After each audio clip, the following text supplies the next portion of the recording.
is useful in comparing two or more frequency distribution. हाँ बेटा देखो ये क्या कह रहा है, फ्रीक्वेंसी पॉलीगॉन आपका हिस्टोग्राम से ही रिप्रेजेंट बन जाता है जब हम क्या करते हैं, मिड पॉइंट टू को पॉइंट करते हैं, mid point of the top histogram horizontal side of the rectangles in each of the histogram. जैसे ये देखो हिस्टोग्राम आपका दे रखा है, इसके मिड पॉइंट को हम क्या करते हैं, मार्क करते हैं। ध्यान से सुनो, इसी से हम पॉलीगॉन बनाते हैं। ये आपका मिड पॉइंट, ये आपका मिड पॉइंट, ये आपका मिड पॉइंट, ये मिड पॉइंट, ये मिड पॉइंट, ठीक है ना। अब ये इन सबको हम क्या करते हैं, सबको ज्वाइन करते हैं।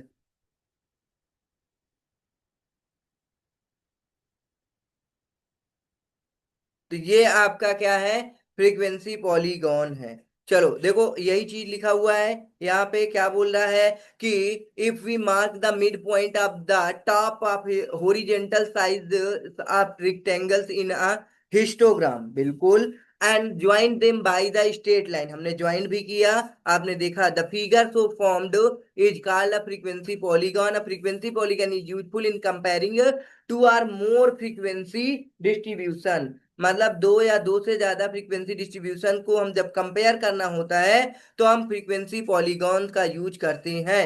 ठीक है, फ्रीक्वेंसी पॉलीगॉन का यूज किसमें किया जाता है, frequency polygon is useful in comparing two or more frequency distribution. चलो आगे, frequency polygon can be drawn in two ways, by preparing histogram first. अभी हमने जैसे देखा हिस्टोग्राम बनाने के बाद हम क्या करते हैं बेटा, उनके मिड पॉइंट को सबको एक साथ लाइन ड्रा कर देते हैं तो आपका पॉलीगॉन रेडी हो जाता है। एक दूसरा डायरेक्ट मेथड है, फ्रीक्वेंसी आपका usually frequency polygon is meant for a single frequency distribution, however we also apply it for grouped frequency distribution provided the width of a class interval remain the same। चलो अब ये ओज्यू are आ हमने polygon देख लिया। अब हमारा क्या दे रखा है next, ogive and cumulative frequency graphs. A graph which represent the data of a cumulative frequency distribution is called ogive curve. ठीक है ना, मतलब कि a graph which represent the data of a cumulative frequency, किसको represent करता है, cumulative frequency को represent करता है, उसे हम ओज्यू बोलते हैं। जैसे हमने अभी लिया था एग्जांपल में जस्ट ऊपर, ठीक है ना, आपका जैसे 1 2 3 4 5 6 दिया है, क्यूमुलेटिव फ्रीक्वेंसी निकालने के लिए हम क्या करेंगे बेटा, 1 लिखेंगे, इसमें ऐड करेंगे 3 लिख देंगे, फिर इसको इससे ऐड करेंगे, यहाँ लिख देंगे 6 आ जाएगा, फिर यहाँ लिखेंगे 10 आ जाएगा, फिर यहाँ लिखेंगे आपका 15 आ जाएगा, फिर यहाँ लिखेंगे और यहाँ लाके लिख देंगे 21 आ जाएगा।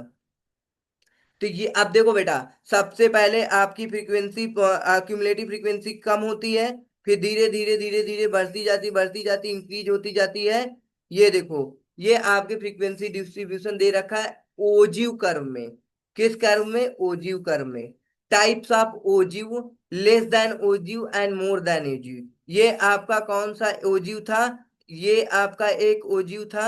चलो जैसे कि ये आपका है, अब यहां से आपने किया ये है, ये आपका मोर देन ओजीव है, ठीक है ना। और आपका एक लेस देन ओजीव होता है, ठीक है। चलो आपका लेस देन ओजीव होगा ऐसे। चलो बताते हैं, सबसे पहले फ्रीक्वेंसी कर्व देखो क्या होता है। A frequency curve is drawn by the smoothing the frequency polygon. It is smoothed in such a way that the sharp turns are avoided. Frequency curve can be regarded as a limiting forms of frequency polygon and histogram. Okay, types of frequency curve, bell shaped curve, U shaped curve and J shaped curve and mixed shape curve. देखो बेटा, bell shape curve क्या होता है, ऐसे होता है, जो कि ये देखो दे रखा है, ठीक है। ये आपका बेल शेप है। और यू शेप कर्व क्या होता है, देखो यू शेप कर्व ऐसे बनते हैं, अगर हम बोलें तो ऐसे बनते हैं, यू के आकार में बनते हैं, यू के आकार में इस तरीके। जे शेप्ड बेटा, चलो अब बेल शेप देखो, ये देखो बेटा, आपका बेल दे रखा है, ये बेल शेप कर्व है, ठीक है। एक सेकेंड बेटा,